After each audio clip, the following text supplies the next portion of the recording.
আগে আরও একবার স্বাগত। আজ হচ্ছে শ্রাবণ মাসের চতুর্থ সোমবার, তো আজকেই তো শেষ সোমবার, বুঝতেই পারছো। তো সেই জন্য একটু তো রেডি হয়েছি।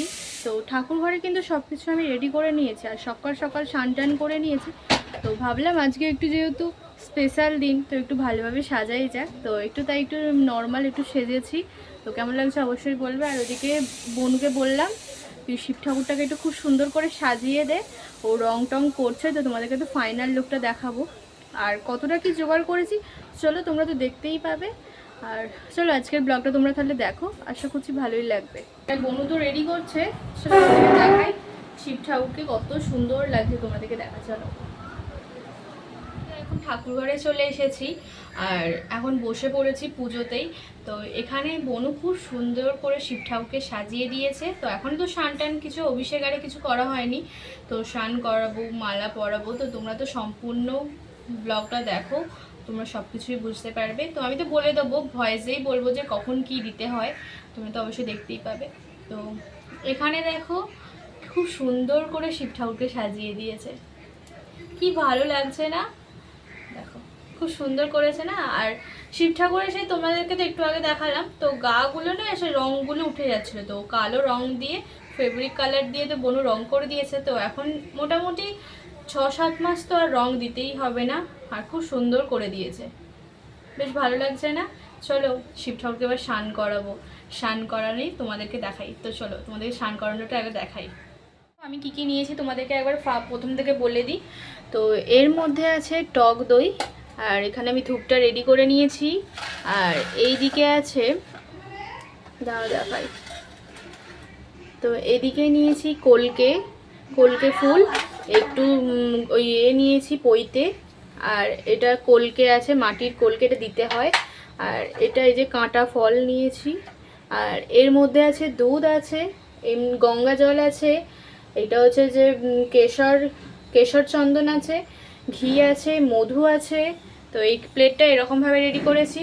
আর এখানে শাঁখ, ঘন্টা, ম্যাচিস শাড়ি আছে। আর ওখানে আছে 5 রকম ফল, একটু মালা, একটু বেলপাতা আছে, আর মোমবাতি আছে, দেশলাই আছে। আর এখানে তো বাড়ির ফুল আছে। আর এখনও কিন্তু ওখানেও পুজো হয়নি, শুধু মিষ্টিটা দিয়েছি আর জলটা দিয়েছি। তো আগে স্নান টান করিয়ে নিই, তবে তোমাদেরকে দেখাচ্ছি। আর এখানে আমি রেডি করে নিয়েছি একটা সাদা রকমের উলের একটা আসন নিয়েছি। তো এখানে শিব ঠাকুরকে বসাবো বলে রেখেছি। আর চারিপাশে কিন্তু দোপাটি ফুল দিয়ে খুব সুন্দর করে সাজিয়ে দিয়েছে। আর এইটার মধ্যে বসবে হচ্ছে নন্দী, তো বসবে এখানটা, খুব সুন্দর করে সাজাবো যখন, তোমরা তো অবশ্যই দেখতে পাবে। চলো শিব ঠাকুরকে আগে তাড়াতাড়ি স্নান করিয়ে নিই। তো জোগাড়টা কেমন লাগছে অবশ্যই বলবে। তো এখানে তো প্রথমে আমি শিব ঠাকুরকে অভিষেক করাবো। তো অভিষেক করানোর জন্য আমি প্রথমে একটা নিয়ে নিয়েছি ওই মাঝারি সাইজের একটা বড় পিতলের গামলা।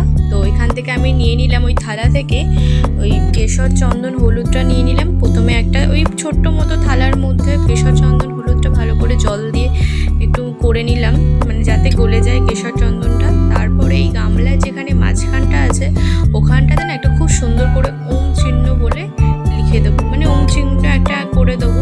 করার পরে একটা বেলপাতা নেবো, নিখুঁত বেলপাতা, তো নিয়ে ওর ওপরেও এই চন্দনে একটু ফোঁটা দিয়ে দেবো যাতে খুব সুন্দর লাগে। এরপরই শিব ঠাকুরকে ওখানে বসাবো। দেখো তো যতটা পেরেছি ততটাই করেছি, কারণ এগুলো তো কোনোদিনও করিনি, তো করলাম।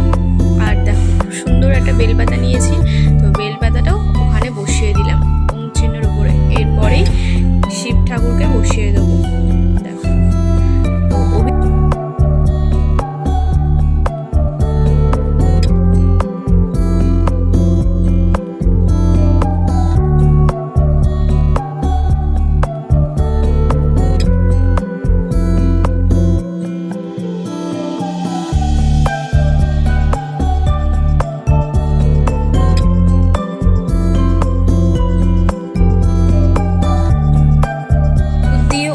করানোর ফলে যাতে আমরা সারা বছর সুস্থায়ী অধিকার হয়ে থাকি, তো সেই কারণেই দুধটা ইউজ করা।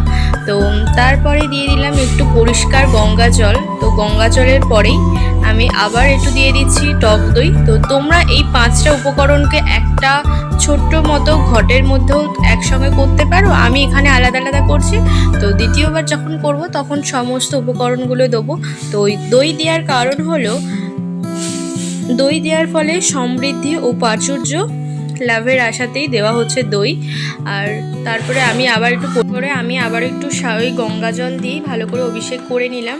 আর এরপরে আমি দিয়ে দিচ্ছি মধু। তো মধু দেওয়ার ফলে আমাদের যে সমস্ত আত্মীয় স্বজন আছে না, তাদের সাথে যাতে আমাদের মিষ্টি একটা ভালো সম্পর্ক হয়, তো সেই কারণেই কিন্তু মধুটা দেওয়া হয়। তো এরপরই দিলাম ঘি। তো ঘি দেওয়ার স্নান করানোর ফলে, ঘি দিয়ে যে আমরা স্নান করাই, তো ঘি দিয়ে স্নান করানোর ফলে জ্ঞান এর যে প্রকৃত শিক্ষা সেটা পাওয়া যায়। ঠিক আছে, জ্ঞান বা আধ্যাত্মিক যে প্রকৃত শিক্ষা থাকে, তো সেটা পাওয়া যায়। তো আমি ভালো করেই করে দিলাম।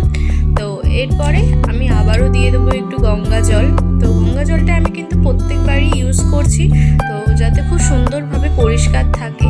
আর খুব ভালো লাগছে, আজকে একটা বিশেষ দিন, তার উপরে শিব ঠাকুরকে খুব সুন্দর করে স্নান করাচ্ছে, তো এটা একদম খুব ভালো লাগছে। আমি ভাবলাম এটা করে রাখি, পরে তো দেখতেই পাবো। তো এরপরে আমি আবার একটু পরিষ্কার জল দিয়ে দিলাম। তো এটা গঙ্গা জল।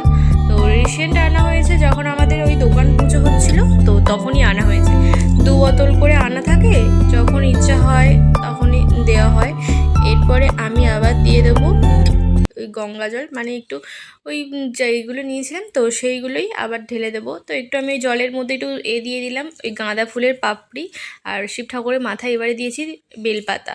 এবার দেখো ওই তো মোটামুটি শিব ঠাকুরকে স্নান করানো হয়ে গেছে।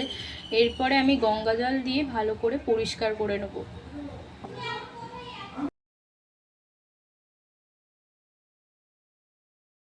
তো এখানেই যেহেতু শিব ঠাকুরকে বসাবো, তো তাই শিব ঠাকুর যেখানে বসে, ওই যে পাথরের একটা বাটির মধ্যে যেখানে বসে না, তো শিব ঠাকুরকে সেখানে বসানোর জন্য ওই পাথরের বাটিটা প্রথমে সিংহাসনের উপরে রাখলাম। তো এরপরই শিব ঠাকুরকে বসিয়ে দেবো। আর এখানে যে স্টিলের প্লেটটা দেখছো, তো ওখানে আমি নন্দীকে বসাবো। আর দেখো, তো চলো আমি এবার আর বেশি কথা বলছি না, এবার আস্তে আস্তে তোমরা দেখো। আশা করছি তোমাদের ভালো লাগছে।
পাথরের বাটির মধ্যে সাজিয়ে নেব।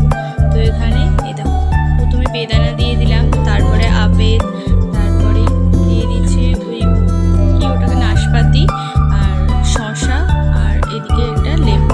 তো দিয়ে দিলাম ঠাকুরকে, আর তার সাথে দিয়েছি মিষ্টি আর জল তো দিয়ে দিয়েছি।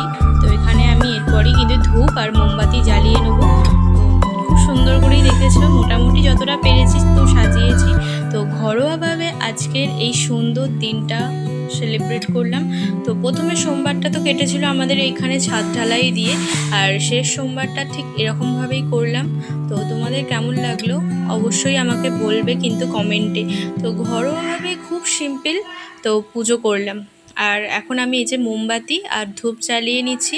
আর দেখো পেছনে কিন্তু আমার অনেকক্ষণ আগেই ওই তারা মা, লক্ষ্মী, গণেশ ঠাকুরকেও সমস্ত ঠাকুরকে কিন্তু সাজিয়ে নিয়েছি, মিষ্টি আরে সমস্ত দিয়ে দিয়েছি। আর এখন আমি এই ধূপটা জ্বালিয়ে নিলাম আর খুব সুন্দর লাগছে। আর আজকের দিনে প্রচুর মানুষ তো উলুবেড়িয়ায় যায়, মানে নদীর ধারে গিয়ে সেই উলুবেড়িয়া থেকে জল এনে শিব ঠাকুরের মাথায় ঢালে। তো ওরকম তো আমাদের যাওয়া হয় না, তো ভাবলাম আজকের দিনটা এরকমভাবেই করি। আর এদিকে আমার তো দুপুরে খাবার দাবার তো সকাল থেকে শুধু চা আর বিস্কিট খেয়েছিলাম, আর কিছু তেমন খাওয়া হয়নি। আর 1:30 বেজে গেছে, সেই জন্য ডাল নিয়ে নিয়েছি। আর এটা হচ্ছে চিচিঙে আলুর একটা তরকারি করেছিল, আর ঢ্যাঁড়স আলু ভাজা।